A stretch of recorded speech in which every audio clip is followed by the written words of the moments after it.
Hi hello नमस्कार. मी धनश्री आपल्या सगळ्यांचं गावातील मी शहरातील ती या यूट्यूब चॅनलवर मनापासून स्वागत करते. तर आज सकाळी सकाळीच व्हिडिओची सुरुवात झालेली आहे आणि ही बघा आमची मनीमाऊ डोर ओपन केलं सकाळी सकाळी की लगेच दरवाजात उभी आणि आपण जिकडं जाईन तिकडे आपल्या मागे मागेच करते. तर आज आमच्याकडे आषाढ महिन्यात आपण जे देवांसाठी नैवेद्य बनवतो ना तर तेच बनवायचे होते. तर त्यासाठीच मग मी इकडं पटकन आंघोळ वगैरे करून स्वतःचं सगळं आवरून रेडी झाले आणि मग किचनमध्ये आले. किचनमध्ये आल्यानंतर आता मला अगोदर युवांच्या टिफिनची सुद्धा तयारी करून घ्यायची होती. मग सोबतच मी कणिक मळून घेतलं चपातीसाठी सुद्धा आणि पोळ्यांसाठी सुद्धा. सगळं कणिक वगैरे मळून झाल्यानंतर लगेच युवांशला आज बेसन पोळी द्यायची होती टिफिनला, तर तेच पीठ इकडं मिक्स करून घेत होते आणि बाजूलाच गॅसवरती युवांशसाठी दूधसुद्धा गरम करायला ठेवलं होतं. मग माझा टिफिन रेडी झाला तर तो म्हटला आता इकडं भरून घ्यावा. आणि आज इवांशला ना एकच टिफिन दिलेलं आहे. आज स्नॅक्स टिफिन नाही दिला त्याचा, कारण आज तो ना लवकर घरी येणार होता. आणि हे बघा युवांशच्या आवडीचं हे फ्रूट आहे बरं का, केळी. म्हणजे तो कोणत्याही टायमिंगला आणि कितीही खाऊ शकतो, इतकं त्याला ते फ्रूट आवडतं. मग त्याला रेडी केलं आणि तोपर्यंतच मग त्याची स्कूल बससुद्धा आली. त्याला स्कूल बसमध्ये बसवलं. आणि इकडे बघा आता आमचे शेजारीसुद्धा आहेत ना झाडावरून नारळ पाडतायत. कारण तुम्हाला म्हटलं ना आज नैवेद्य बनवायचे, तर आमच्या गावात आहे ना सगळेजण एकाच दिवशी नैवेद्य बनवतात. त्याची सुद्धा एक वेगळी स्टोरी आहे, मी तुमच्यासोबत शेअर करेल. आणि भरपूर असे नारळ लागतात आज ना. आणि बऱ्यापैकी गावाकडे ना सगळ्यांच्याच घरी नारळाचं झाड असतं, त्यामुळे विकत आणण्यापेक्षा सगळे घरचेच नारळ असं सोलून वगैरे यूज करणं प्रेफर करतात. तर मग युवांश गेला आणि मग मी लगेच इकडं म्हटलं आता पुरणाची डाळ शिजायला घालावं. त्यासाठीच कुकरमध्ये पाणी गरम व्हायला ठेवलं आणि बाजूला आबांसाठी मी इकडे चहा बनवून घेत होते. डाळ वगैरे निवडून घेतली आणि धुवून घेतली स्वच्छ, ते पण कोमट पाण्यानेच धुवून घेतली आणि मग त्यानंतर कुकरमध्ये शिजण्यासाठी लावली. आता डाळ शिजतच होती तिकडं, मग तोपर्यंत म्हटलं बाकीसुद्धा सगळी तयारी करून घ्यावा. मग तेच पुरणासाठी मी ना बाकीच्या गोष्टी काढून घेत होते, जसं की सुंठ, विलायची, सोबतच बडीशेपसुद्धा काढून ठेवली. आणि मग लगेच त्यानंतर गूळ कट करून घेतला. गूळ पण आता मी दोन्ही एकत्रच कट केलेला आहे, हा बघा तुम्ही. म्हणजे पुरणासाठी सुद्धा आणि गुळवणीसाठी सुद्धा एकत्रच कट करून ठेवला. लगेच सगळ्या गोष्टी तळून वगैरे घ्यावात. तर पापड वगैरेच तळायचे होते मला इकडं. आता मी ना आमच्या गावाची स्टोरी काय सांगते. म्हणजे जुन्या काळी ना आमच्या सासूबाई सांगतात की एक आमच्या गावात कन्सेप्ट होता की गाव बाहेर निघणे. आता तुमच्यासुद्धा गावात आहे का नाही मला नक्की सांगा. म्हणजे असं असायचं, आता ही उद्या ना गटारी अमावस्या म्हणजे दीप अमावस्या म्हणतो आपण. तर अमावस्येच्या अगोदरचा कोणताही मंगळवार किंवा शुक्रवार जो येईल ना, तर त्या दिवशी आमच्या गावात पहिल्यापासूनचीच ही रीत आहे बरं का, की हे नैवेद्य त्या दिवशीच बनवतो आम्ही आषाढीच्या दिवशी. आणि पहिल्या काळी लोक काय करायचे, म्हणजे सगळेजण स्वतःच्या घरी स्वयंपाक वगैरे रेडी करायचे आणि तो स्वयंपाक घेऊन गावाच्या बाहेर जायचे 12 वाजायच्या आतमध्येच. म्हणजे आमच्या गावातच इथं ना एक हे म्हणजे असं जंगल नाही म्हणता येणार, पण कुरण म्हणतो ना आपण त्या टाईपमध्ये. आणि मग सगळेजण तिथे जाऊन आहे ना जेवण करायचे, त्याला वनभोजन म्हणायचे.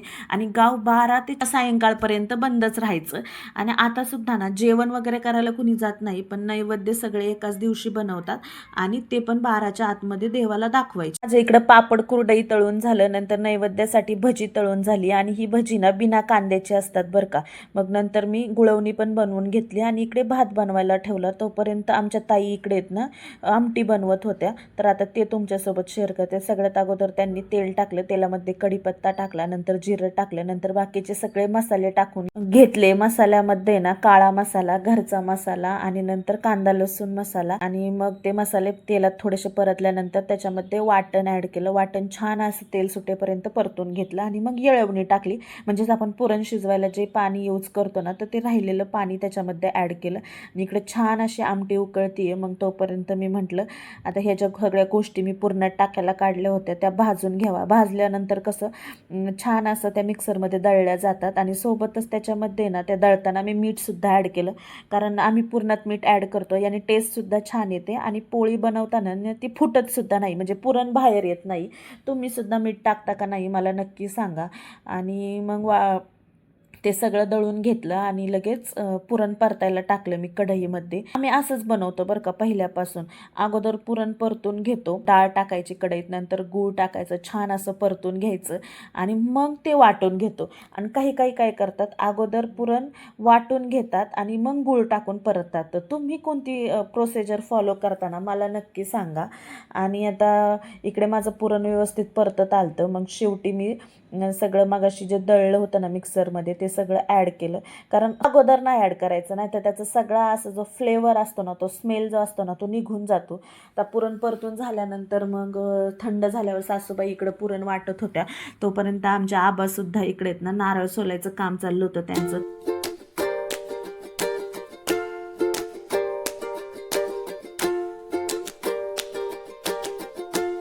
मग त्यानंतर आम्ही इकडं नैवेद्य बनवून घेतले आणि टोटल आहे ना 50 वगैरे नैवेद्य तरी बनवावं लागतात आम्हाला. सगळे नैवेद्य बनवून झाल्यानंतर मग आम्ही ना घरच्यांसाठी पोळ्यासुद्धा लगेचच बनवून घेतल्या.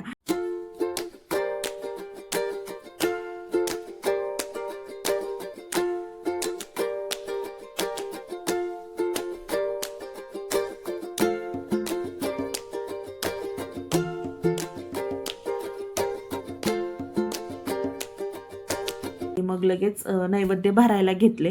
कारण तुम्हाला सांगितलं ना 12च्या आतमध्येच जायचं असतं. आणि आज काय झालं, नैवेद्यावरती ना आम्हाला भाजीच नाही भेटली.